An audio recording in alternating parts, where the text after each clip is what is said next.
Hello, हाय, नमस्कार। मैं हूं सौरभ चंद केसरी और अपने यूट्यूब चैनल में आपका स्वागत करता हूं। एक बार फिर से अगला सीरीज लेकर के आया हूं। हम लोग हिस्ट्री का सीरीज चला रहे हैं और आज का पहला प्रश्न है, ऋग्वेद में घोड़े का कितनी बार उल्लेख हुआ है? Option A 256, 176, 356, 121। देखिए, एग्जैक्ट तो 256 की बात नहीं की गई है, लेकिन ऋग्वेद में अगर आप पढ़ेंगे तो घोड़े का उल्लेख 200 से अधिक बार किया गया है। 200 से अधिक बार यही शब्द का उल्लेख यही लिखा है। तो इसका मतलब यह है 200 से अधिक बार, मतलब 200 के आसपास तो केवल ऑप्शन ए के ही है।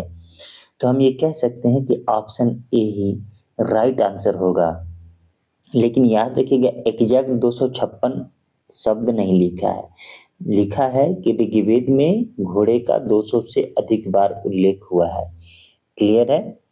तो ये आपको याद रखना है। नेक्स्ट प्रश्न की ओर बढ़ते हैं। आज का दूसरा प्रश्न है, कह रहा है कि अद्वैत काल की अनुभूति किस काल में हुई थी?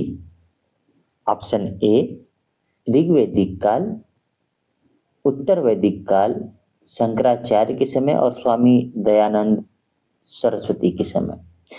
तो यहाँ पर ऑप्शन बी आपका राइट आंसर हो जाएगा मेरे भाई। आपको याद रखना है, वैदिक उत्तर वैदिक काल के समय ही हमें अद्वैत काल की अनुभूति होती है। देखिए, ऋग्वैदिक काल, फिर उत्तर वैदिक काल। उत्तर वैदिक काल में कई संत आते हैं, फिर उसमें किसी का अद्वैतवाद होता है, किसी का द्वैताद्वैतवाद होता है। ठीक है, तो यहाँ पर जो हमारा ऑप्शन होगा वो है उत्तर वैदिक काल। ठीक है, आगे बढ़ते हैं। नेक्स्ट प्रश्न है हमारा, हम लोग डेली 15 ही क्वेश्चन कर रहे हैं जिससे आपका रिवीजन हो जाया करे। नेक्स्ट प्रश्न है हमारा कि भारतीय संस्कृति की आधारशिला क्या है? क्या मानव कल्याण है, या गंगा है, या गाय है, या ऋग्वेद है? तो आपको पता है कि ये जो आधारशिला की बात कही है भारतीय संस्कृति की, वो हमारा क्या है? ऋग्वेद। ऋग्वेद में सभी आ जाएंगे, मानव कल्याण आ जाएगा, गाय आ जाएगी, गंगा का भी एक बार उल्लेख मिलता है। तो यहाँ पर ऋग्वेद हमारा सही आंसर हो जाएगा। नेक्स्ट प्रश्न है आज का, कह रहा है समुद्र पर्यंत पृथ्वी के शासक को एक राट कहा गया है। देखिए, आप जब आगे भी पढ़ेंगे, जब हम लोग मगध का उत्कर्ष भी पढ़ेंगे तो उसमें भी एक राट महापद्मनंद को कहा गया है। लेकिन अभी हम लोग पढ़ रहे हैं वैदिक काल। मैं इसलिए बता दिया कि आगे आपका जो है रिवीजन होता रहे।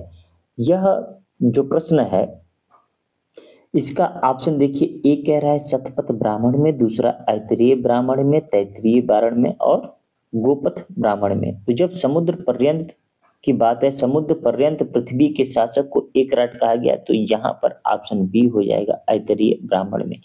मतलब अगर पूरे पृथ्वी के अगर आप शासक हैं समुद्र सहित, तो उसे क्या कहा जाता है? एक राट कहा जाता है। और यह बात कहाँ मिलती है?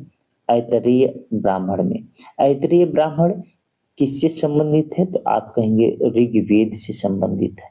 ठीक है, अगर याद रहे इसमें इस तरीके से ऑप्शन दिया है और ऐतरेय ब्राह्मण ना देकर के ऋग्वेद ऑप्शन में देता तो आपका जवाब ऋग्वेद होता। बात समझ में आ रही है? नेक्स्ट प्रश्न की ओर बढ़ते हैं मेरे भाई। नेक्स्ट प्रश्न है, देखिए जितना भी प्रश्न लिए हैं ना, सब प्रीवियस ईयर में देखिए यूपी पीजीटी आया है, टीजीटी आया है, जीआईसी आया है। ठीक है, रामायण और महाभारत में उल्लिखित स्थलों की पुरातात्विक पहचान की गई है। किसके द्वारा की गई है भाई? कौन से इतिहासकार हैं? जी.आर. शर्मा के द्वारा, या ए. घोष के द्वारा, या एच.डी. संकालिया के द्वारा, या बी.बी. लाल द्वारा। तो याद रखिएगा, यहाँ पर आपको बीबी लाल को याद रखना है। बीबी लाल ने रामायण और महाभारत में उल्लिखित स्थलों का पुरातात्विक पहचान की है। जैसे आप महाभारत काल में हस्तिनापुर का नाम सुने होंगे। ये हस्तिनापुर दिल्ली के आसपास वाला क्षेत्र है। ठीक है ना? तो जो अब रामायण काल हो या महाभारत काल हो, इसके माना जाता है कि ये मिथ है या फिर एक कहानी है, या ये घटना कभी भविष्य मतलब भूतकाल में कभी घटी हुई नहीं है। तो इस पर चर्चा होती रही और आज भी इस पर चर्चा होती है। पुरातात्विक पहचान बीबी लाल ने किया था, इससे संबंधित यही आपको याद रखना है, ठीक है ना। और यह कार्य जो है, अगर उत्खनन की अगर बात करें तो ये लगभग सन की बात करें तो 1975-76 की यह बात है, ठीक है, जब इन्होंने आरंभ किया और उस समय खोज किया, ठीक है ना। याद रखिएगा 1975, 76, 76, 77, ये 2-3 साल के अंतराल में ही इन्होंने महाभारत और रामायण काल के बस्तियों का पता लगाया था, ठीक है। आगे बढ़ते हैं नेक्स्ट प्रश्न की ओर। नेक्स्ट प्रश्न है हमारा,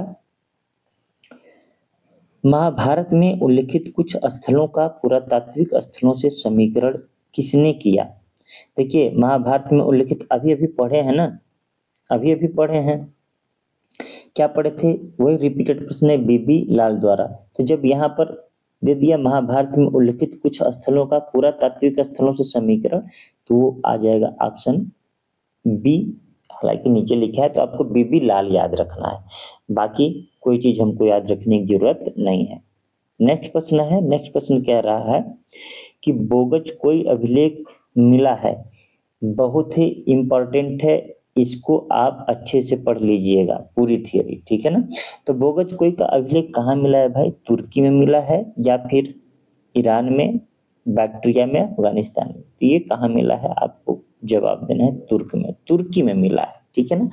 आपको इंग्लिश में टर्की लिखिएगा तो उससे घबराना नहीं है, तुर्की में आपको याद रखना है। याद रखिएगा बोगज कोई यह 14वीं मतलब हम ये कह सकते हैं 14वीं सदी ईसा पूर्व, क्या है, ईसा पूर्व, ठीक है ना, तुर्की में स्थित ये बोगज कोई नामक स्थल पर बोगज कोई अभिलेख है, उसके स्थान के नाम पर ही अभिलेख का नाम पड़ा है। यह ऋग्वैदिक काल के देवता, आप याद रखिएगा, इंद्र, वरुण, मित्र और नासत्य, नासत्य, ये 4 देवताओं का उल्लेख बोगज कोई अभिलेख में मिलता है। इसलिए ऐसा कहा जाता है कि जो ऋग्वैदिक काल है और ऋग्वैदिक काल में जो आर्य भारत आए हैं, ऐसा माना गया कि यह क्या आए हैं, वही मध्य एशिया से आए हुए हैं, अर्थात तुर्की से आए हुए हैं। क्यों, कारण क्या है, क्योंकि वहाँ के बोगज कोई अभिलेख में इन 4 देवताओं का वर्णन मिला है, जो कि आप भी ऋग्वेद में देखेंगे कि इन 4 देवताओं का उल्लेख मिलता है। तो इस अभिलेख को सबसे प्राचीन अभिलेख भी माना गया है और इसी से पता चलता है, मैक्स मूलर इसीलिए कहते हैं कि जो आर्य आए हैं वो मध्य एशिया से आए हैं और उन्होंने बोगज कोई अभिलेख का क्या किया है, उदाहरण दिया है, साक्ष्य दिया है, जिससे स्पष्ट हो जाता है कि आर्य पश्चिम मध्य एशिया से आए हुए थे, ठीक है, इन्हीं का सर्वमान्य है। नेक्स्ट प्रश्न की ओर बढ़ते हैं, कह रहा है एशिया माइनर वही मध्य एशिया से प्राप्त बोगज कोई अभिलेख में जिन वैदिक देवताओं का आह्वान किया गया है वे हैं, अभी अभी हमने नाम लिया था किसका, इंद्र, वरुण, नासत्य और मित्र। तो ये जहां 4 दिखे वही आपका आंसर हो जाएगा, ये ऑप्शन डी में दिख रहे हैं, अभी अभी हमने नाम लिया था, ठीक है। नेक्स्ट प्रश्न की ओर बढ़ते हैं।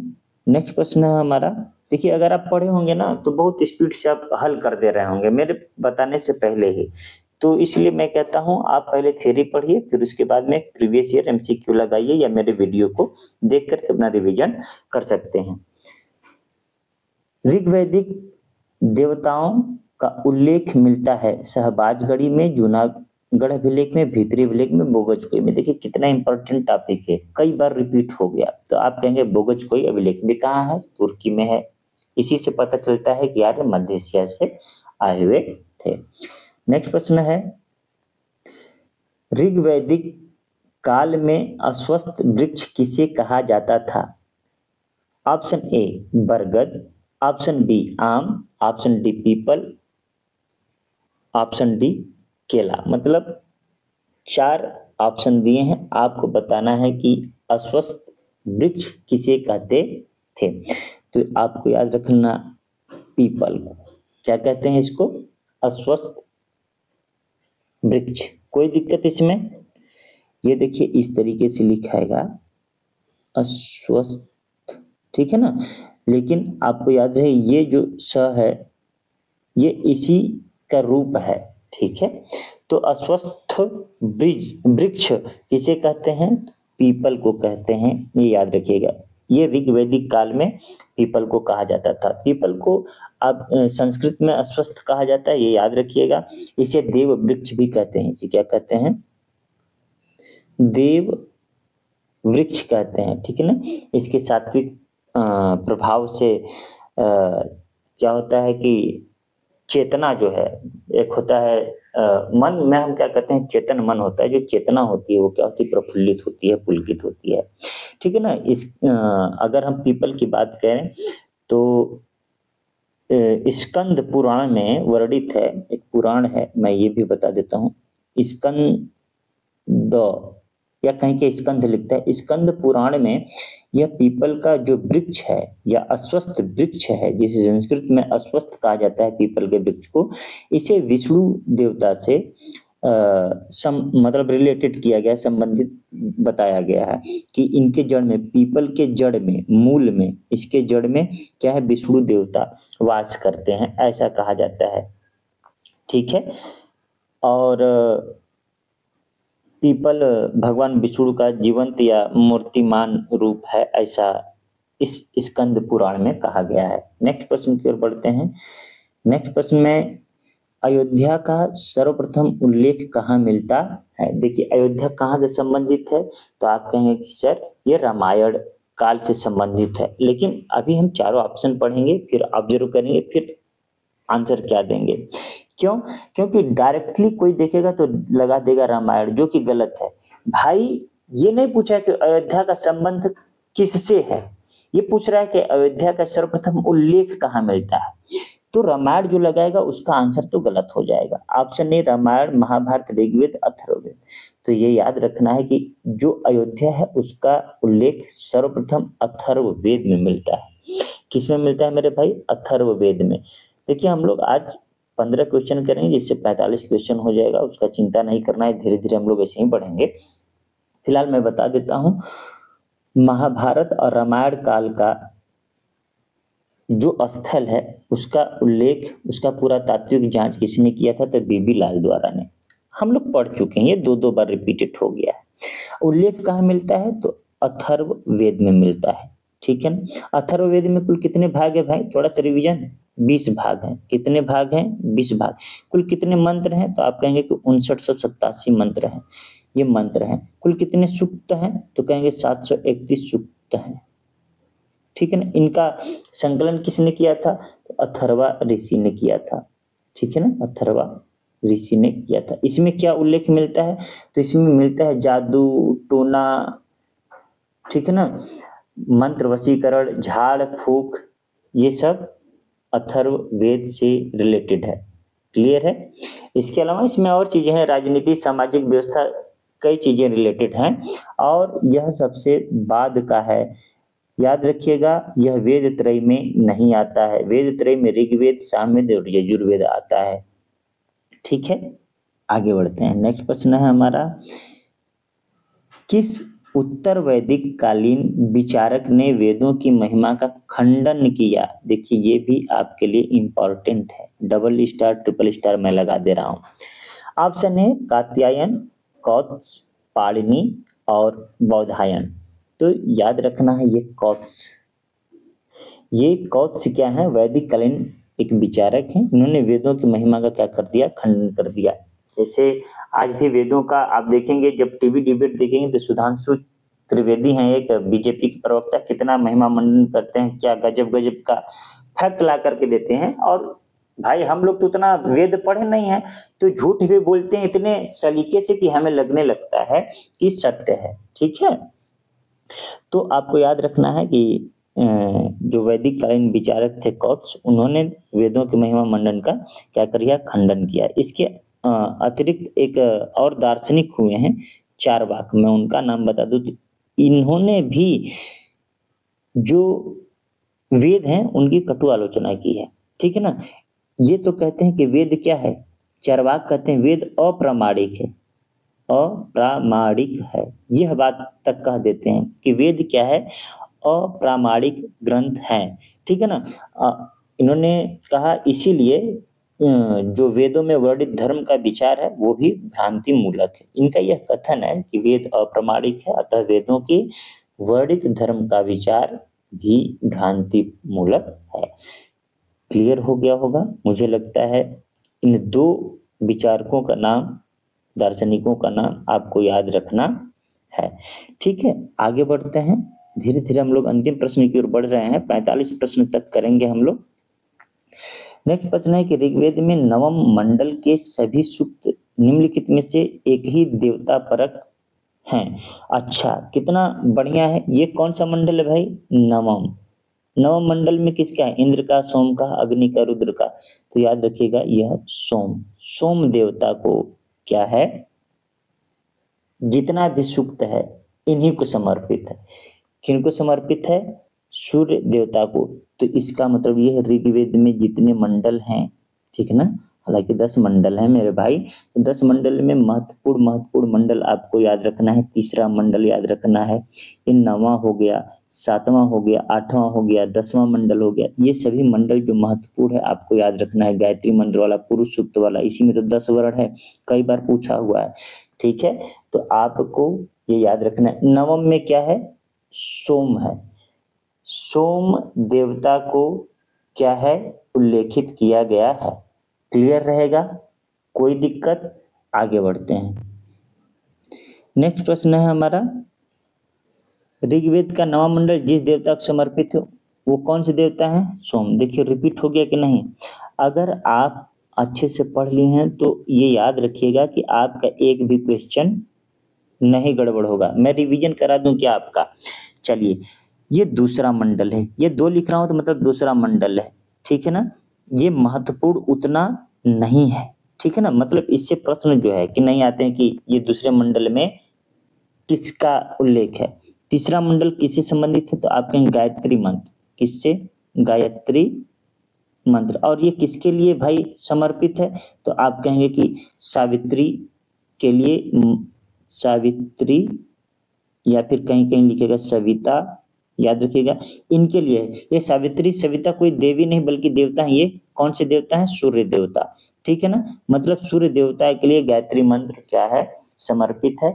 उन्हें सावित्री या सविता देवता से उल्लेखित किया गया है। और सावित्री और सविता जो देवता है सूर्य देवता से संबंधित हैं। इसकी रचना किसने की थी, तो आप कहेंगे विश्वामित्र ने। किसने की थी मेरे भाई, तो विश्वामित्र ने। ठीक है, याद रहेगा। तीसरा मंडल हो गया।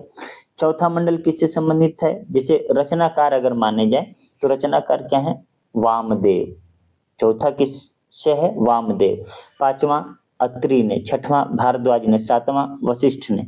इस तरीके से 10 मंडल हैं जो महत्वपूर्ण है। किसमें क्या उल्लेखित है वो आपको देखना है, अच्छे से देख लीजिएगा। ठीक है ना, ये बार बार प्रश्न पूछा है 9वें मंडल से। नेक्स्ट प्रश्न की ओर बढ़ते हैं। देखिए ऋग्वेद में तृतीय मंडल क्या पूछ रहा है, ऋग्वेद में तृतीय मंडल की रचना की है। अभी देखिए हमने बताया ना, ये मंडल के रचनाकार, मंडल में क्या क्या उल्लेखित है ये आपको बताना है। अभी हमने कहा कि इस तृतीय में क्या है, गायत्री मंत्र। गायत्री मंत्र की रचना किसने की, विश्वामित्र ने। यहाँ पर जो आंसर हो जाएगा आपका क्या हो जाएगा, विश्वामित्र हो जाएगा। तो मुझे लगता है आज यही रोकना चाहिए। देखिए मैं बीच में कभी नहीं कहता कि चैनल को सब्सक्राइब कीजिए और वीडियो को शेयर कीजिए, लाइक कीजिए। मैं इन सब चीज़ों को सेकेंडरी में रखता हूँ, ये फालतू की बातें हैं और अंत में ही करने में अच्छी लगती हैं। तो मैंने आज आपको 15 क्वेश्चन का यह सीरीज प्रेषित किया है। अच्छा लगे तो जरूर चैनल को सपोर्ट करिए, दोस्तों तक शेयर करिए और नए हैं चैनल पर तो सब्सक्राइब कीजिए। मिलते हैं नेक्स्ट वीडियो में, तब तक के लिए नमस्कार।